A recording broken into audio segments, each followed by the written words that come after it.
perkenalkan nama saya Felisna Ramadanti. Di sini kita akan belajar bagaimana melakukan uji VAR dan VCM menggunakan eViews. Langkah pertama yang harus kita lakukan yaitu menginput data ke dalam eViews. Kita klik File, terus New, terus Work File. Nah, karena data saya menggunakan data time series, maka frekuensinya kita ubah menjadi monthly. Terus kita tambahkan tahun awal data kita dan tahun akhir data kita. Kita klik OK. Terus di sini kita klik Quick, Empty Group. Terus kita copy data kita yang sudah kita siapkan sebelumnya. Kita copy, kita masukkan ke dalam sini. Ini kita ganti namanya menjadi rasio NPL. Sini suku bunga.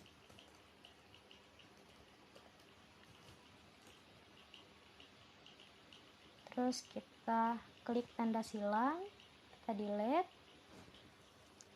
Nah, langkah selanjutnya yaitu menguji stasionaritas data.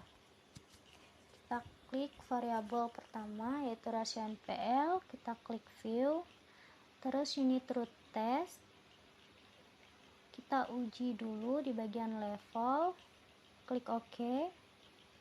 Nah, di sini kita lihat bahwa probabilitasnya itu 0,23. Artinya data ini belum stasioner, maka kita uji lagi menggunakan first difference. Oke. Nah, di sini bisa dilihat bahwa probabilitasnya 0,8089. Nah, ini belum stasioner, maka kita uji lagi menggunakan second difference. Nah, di second difference ini bisa dilihat bahwa probabilitas datanya itu 0,0180 yang mengindikasikan bahwa data ini sudah stasioner, yaitu menggunakan second difference. Oke. Kita klik lagi variabel berikutnya yaitu ROA. Kita lakukan pengujian yang sama. Level. Oke. Nah, di level ini probabilitasnya 0,99. Berarti belum stasioner. Oke, kita ubah lagi ke first difference. Oke. Nah, di probabilitasnya ini 0,76. Belum stasioner, kita ubah lagi ke second difference. Oke. Nah, di second difference ini probabilitasnya menunjukkan 0,0001 yang berarti data sudah stasioner menggunakan second difference. Selanjutnya suku bunga, kita lakukan pengujian yang sama. Nah, suku bunga ini probabilitasnya di level menggunakan level, probabilitasnya menunjukkan 0,0043 yang berarti sudah stasioner dan nggak perlu kita cek lagi menggunakan pengujian difference.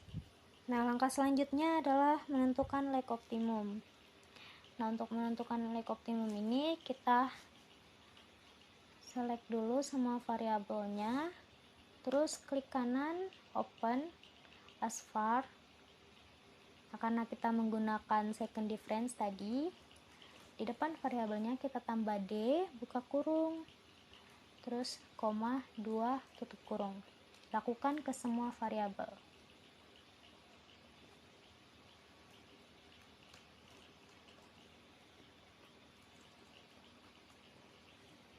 Kita klik OK. Nah, untuk menentukan lag optimum ini kita klik view, lag structure, terus lag length kriteria. Kita klik OK.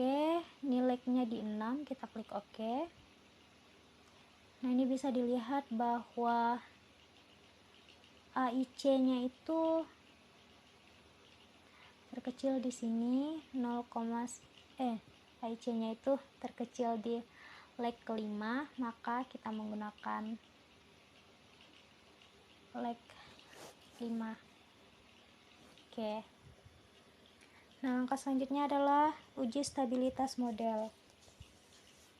Untuk menguji stabilitas model ini, kita klik view, kita klik length, kita klik AR roots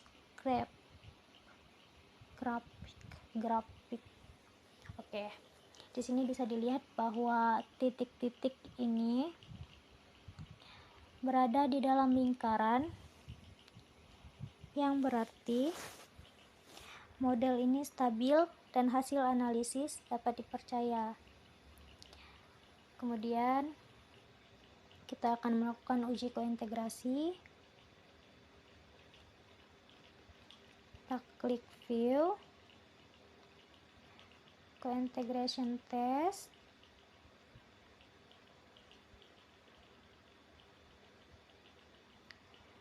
Nah, ini legnya kita ubah ke leg kita tadi, yaitu 5. Oke.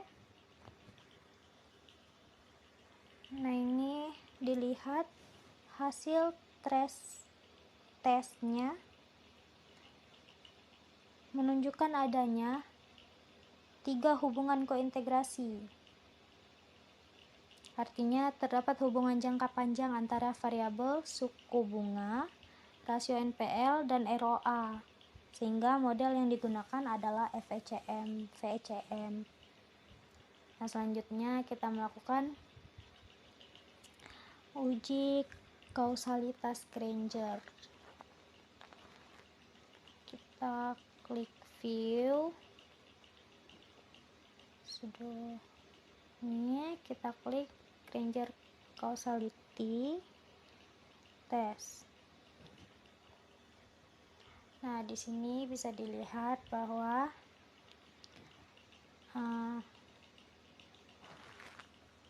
rasio NPL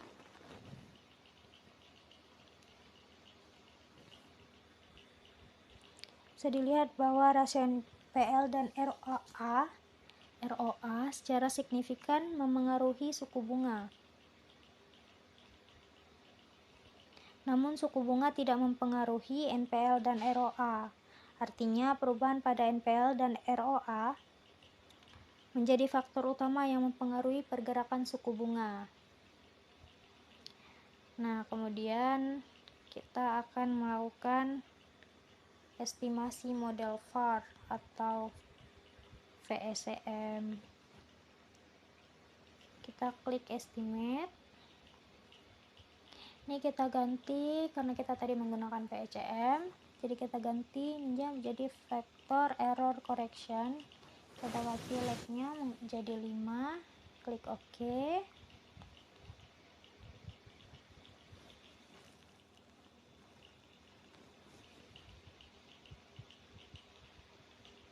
Oke, di sini bisa kita lihat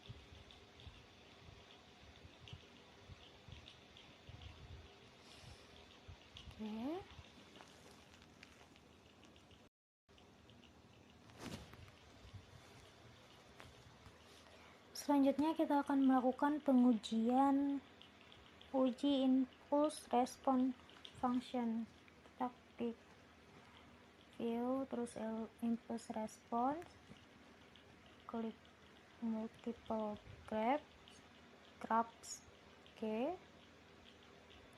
Nah, ini kita lihat bahwa suku bunga memberikan respon positif terhadap shock dari ROA dan juga stabil dalam beberapa periode. Nah, suku bunga juga ROA juga menunjukkan respon positif yang cukup besar terhadap shock dari NPL. Nah, kesimpulannya menunjukkan bahwa adanya hubungan dinamis antara variabel dalam jangka pendek. Selanjutnya kita akan melakukan uji variance decomposition. Klik table. Oke.